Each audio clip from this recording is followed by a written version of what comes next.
Lil Wayne will perform. There will be a section for Lil Wayne. I do think so. But then again, let me take back my words. Let me take it back. You see me leaning towards the mic. Now you're regretting whatever you said. Let me take What the back my heck? word.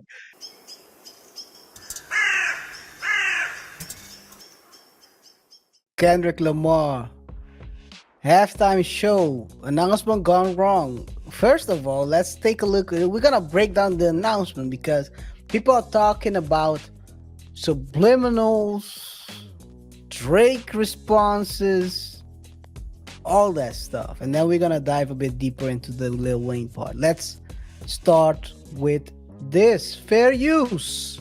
Shout out to the Dissect podcast who broke down that whole announcement.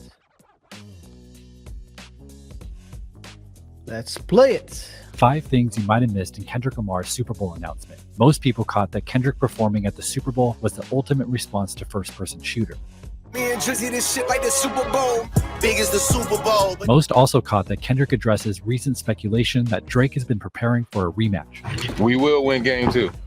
No round twos. But what you might have missed is that this set seems inspired by the iconic scene from the classic film Patton, where the decorated war general gives one of the most famous speeches in history. Americans love a winner and will not tolerate a loser. Americans play to win all the time. This speech aligns perfectly with Kendrick's angle that Drake is a foreigner and a subtle rebuttal to Drake's claim that I am a war general, seasoned in preparation. Kendrick stands at the 50-yard line because, you know. And he launches a total of 6 shots for the 6 God. He then ends by saying, We running real routes. You're going to be messing up. he's teaching him the routes because, like he said in 616, The first opinions is not convincing. I need a new route. 5 things you might have missed in Kendrick. Is it this deep, RJ, or are they just reaching at this point? I don't know if they're reaching or not, but I think they're definitely reaching. I think they're reaching as well. But on the other hand, Kendrick, I want to know whether it's Kendrick's idea, all these subliminal messages, or someone on his team. But I find it pretty great because you know what the thing is? It's just like when you have a MCU movie, you know that at the end, if you just stick around, you'll catch what's it called? The Easter egg. Easter egg. You'll catch an Easter egg or two sometimes. And so what Kendrick is at least doing now, or perhaps did in the past, that is making people do this now, is because he talks in layers, people don't just listen to him or they don't just hear his music. They really try to listen and dissect and look for things, you know? Yeah. I think you're definitely right on that one. Whether it's on purpose or not, I'm not sure. But at least it's the thing is this, right? All these coincidences make it. I like measuring the odds. If you guys don't believe me, go watch Monday's show where we had a difference of opinion on the odds whether Shannon Sharp did it on purpose or not. It's a numbers game, right? And I think it being going live on purpose. Live on purpose. Not the act. Or not. So if you didn't, what are the odds you come? if you didn't do it on purpose, Michelle's gonna catch a case. Yes, definitely. No, but all jokes aside, so the question is, of course, how big are the chances that this is on purpose or by mistake? With Kendrick, I always have the feeling they do something, even if it doesn't have a meaning, they might put it in there just to get people the feeling that they are onto something. Like the 50 push-ups. Drop and get me 50. Drop and get me 50. Why would you put the machine exactly at the 50 yard and also have it half on screen so you look for it? The whole idea, I mean, this is the thing, right? And I don't know if the background had anything to do with the Patton stuff, the Patton movie. the 6 balls that he shot in the air. He also said there's only one chance for a championship, responding to that round 2 suggestion. All those things, they stack up, and I think at this point Kendrick's been dropping so many songs that are so layered that people automatically go into let's dive deeper into it mode. Let's see if there's something behind it. It has a feeling like most people don't know MF Doom. MF Doom had this. You had the same feeling when he dropped something. You have the surface layer, and then you know that there are at least 2 or 3 layers below that.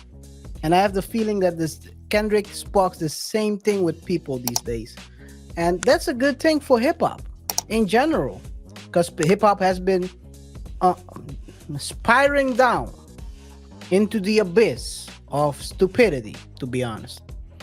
And that's an understatement. You want to say something? Yeah, I think that I don't know if that's also part of the show, whether you want to discuss it now or whether I can say something about it now, which is whether or not Lil Wayne should be or should have headlined it. We can talk about it now. I think to be honest, when you think New Orleans, Lil Wayne reps New Orleans, reps Louisiana, and it wouldn't. It's. I think I doubt that Lil Wayne's name wasn't mentioned as a possibility, but then you have Kendrick, who's maybe coming. He's It's best year ever. top. It's best year. Yeah. Yeah. There's no better year for Kendrick right now. But Kendrick already performed together with the other West Coast crew when they were down in LA. So it's a bit I think Lil Wayne will perform. There will be a section for Lil Wayne. I do think so. But then again, let me take back my words. Let me take it back. You see me leaning towards the mic. Now you're regretting whatever you said. Let me take What the back heck? my word. As long as he's affiliated with Drake, I don't think that's gonna happen. If only way that it can happen is if the NFL makes it happen. But yeah, That's gonna be tough. But I'll go back. First of all, let's go to the idea that the local artist is the one who's performing. That doesn't happen a lot. I think LA was a outlier in that case when it happened, but most of the time it's a random artist that is chosen, not someone who's affiliated with the city. Don't forget, this is already the 3rd time since 2000 that the Super Bowl has taken place in New Orleans. how much? How many? Wayne's 3rd time. I think it's already 3 times. Yeah. The other one, the previous time they were in New Orleans was at Lil Wayne's height. Beyonce performed back then. Height as in popularity. That's what I'm. You're saying that they didn't ask him to perform despite he wasn't the headliner. It was Beyonce. Did he perform though? I'm not sure. Maybe he did. Maybe one song. Let me see. Beyonce and New Orleans Super Bowl. If I do nothing, I'm a ball. Yeah, so halftime show, Superdome, Mercedes Superdome in Louisiana. That was in 2000. By the way, my bad. This one was in 2013. So that's about 10 years ago. Lil Wayne was still bubbling, already on his downward spiral, but he was still a little bit relevant. Let's put it that way. During that show, we had performances of